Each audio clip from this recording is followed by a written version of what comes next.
और पिछले 1.5 महीने से चल रहे रूस और यूक्रेन के बीच युद्ध ने तबाही मचा रखी है। दोनों ही सेनाएं एक दूसरे का सामना कर रही हैं, लेकिन इस युद्ध को सबसे ज्यादा खूंखार बनाया है प्राइवेट आर्मी ने, जो रूस के पास भी है और यूक्रेन के पास भी।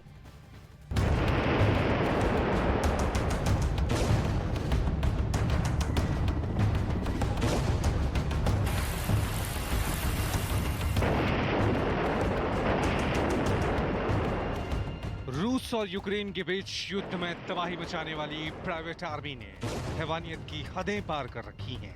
दोनों ही देशों के पास ऐसे खूंखारों की एक फौज है जिनकी लड़ाई देश नहीं मानवता के खिलाफ चल रही है। और ऐसे ही दो प्राइवेट आर्मी हैं, चेचन लड़ाके और अज़ोव बटालियन। इनमें से एक रूस का सुरक्षा कवच है तो दूसरा यूक्रेन की ढाल, और इनकी जंग ने इस महायुद्ध को बर्बर बना दिया है। हालांकि दोनों ही देश एक दूसरे की प्राइवेट आर्मी को न सिर्फ बर्बर बता रहे हैं, बल्कि दुनिया को भी इसके सबूत देने की कोशिश कर रहे हैं। यूक्रेन के राष्ट्रपति ज़ेलेंस्की ने भी कुछ ऐसा ही किया, लेकिन उनका दाव उल्टा पड़ गया। महायुद्ध के बीच ज़ेलेंस्की ने वीडियो कॉन्फ्रेंसिंग के जरिए ग्रीस की संसद को संबोधित किया, लेकिन उनका संबोधन विवादों में तब आया जब उन्होंने भाषण के बीच में रूस से लड़ रही अपनी अज़ोव बटालियन के 2 लड़ाकों का वीडियो दिखा दिया। और इस वीडियो को देखते ही ग्रीस का विपक्ष आग बबूला हो गया। हालात ये हो गए कि वामपंथी विचारधारा वाले मुख्य विपक्षी दल के सांसद सदन से वॉकआउट ही कर गए। असल में ज़ेलेंस्की ग्रीस के सांसदों से रूस के कहर से दक्षिण पूर्वी यूक्रेन के मारियापुल शहर को बचाने की अपील कर रहे थे। मारियापुल में हजारों की संख्या में ग्रीस मूल के लोग भी रहते हैं, इसलिए ग्रीस की पूरी संसद उनकी हाँ में हाँ मिला रही थी। तभी अपने भाषण के दौरान ज़ेलेंस्की ने यूक्रेन की अज़ोव बटालियन के लड़ाकों का वीडियो ग्रीस की संसद को दिखा दिया, जिससे विपक्ष चिढ़ गया।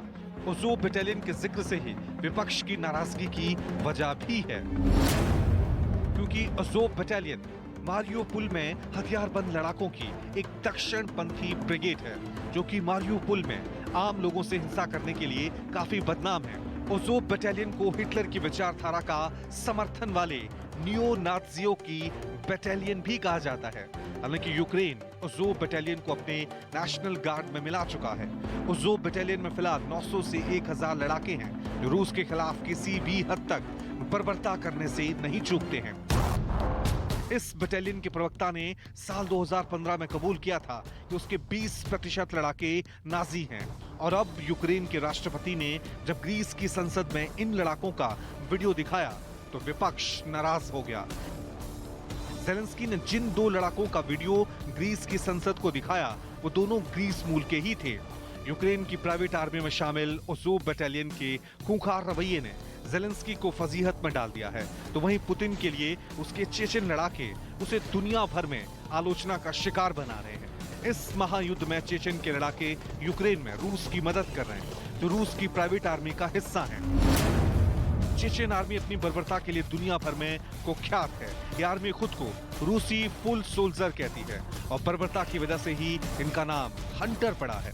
रूस की मदद के लिए बड़ी संख्या में चेचन लड़ाके यूक्रेन में हैं, जिनकी मदद से रूस विरोधियों को ठिकाने लगाने में जुटा है। बूचा नरसंहार में इन लड़ाकों के शामिल होने के आरोपों के बाद संयुक्त राष्ट्र महासभा ने रूस को मानवाधिकार परिषद से निलंबित भी कर दिया है। कुल मिलाकर इस महायुद्ध में मानवता को भी तार तार कर दिया है। बर्बरता की हद दोनों ही देशों की तरफ से पार हो रही है, और यही वजह है कि ये महायुद्ध अब मानवता के विरुद्ध हो गया है।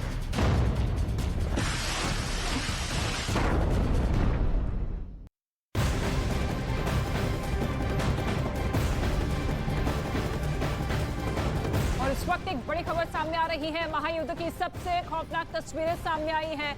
इस वक्त बड़ी खबर आपको बता दें, अब युद्ध शहर के अंदर लड़ा जा रहा है। टैंक शहर के अंदर इमारतों पर फायर कर रहे हैं। सेना के जवान गलियों में गोलियां बरसाते हुए नजर आ रहे हैं। ये तस्वीर आप देखिए, महायुद्ध ब्रेकिंग के जरिए ये बड़ी तस्वीर निकलकर सामने आ रही है, खौफनाक तस्वीर, जहां पर सीधे तौर पर अब गलियों के बीचों बीच युद्ध दोनों देशों की सेना लड़ती हुई नजर आ रही है।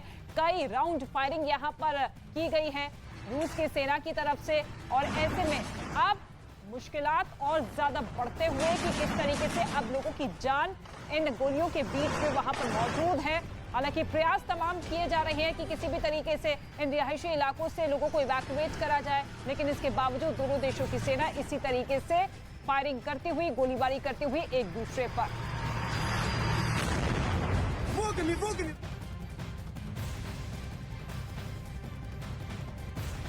तो टैंक से हमले में कई इमारतें ध्वस्त हो चुकी है।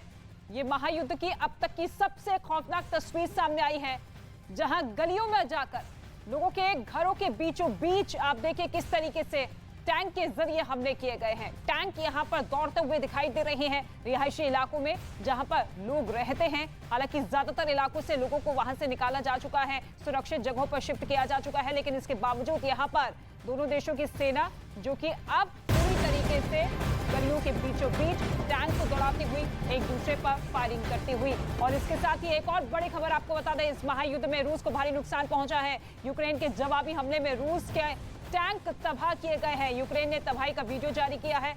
इस वक्त ये बड़ी खबर आपकी टेलीविजन स्क्रीन पर, जवाबी हमले में रूस का टैंक तबाह यूक्रेन की सेना करती हुई नजर आई है, और इसका वीडियो भी यूक्रेन की तरफ से जारी किया गया है। यही वो टैंक है जो कि वहां पर इस तरीके से दौड़ता हुआ नजर आया, और इसी टैंक के जरिए रूस की सेना लगातार गोलीबारी और बम बरसाती हुई नजर आ रही थी, लेकिन इस टैंक को तबाह कर दिया गया है।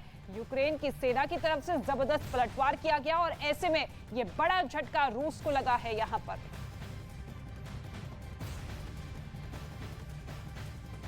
तो इसका वीडियो खुद यूक्रेन की तरफ से जारी किया गया है। जवाबी हमले में किस तरीके से रूस का टैंक तबाह हो चुका है।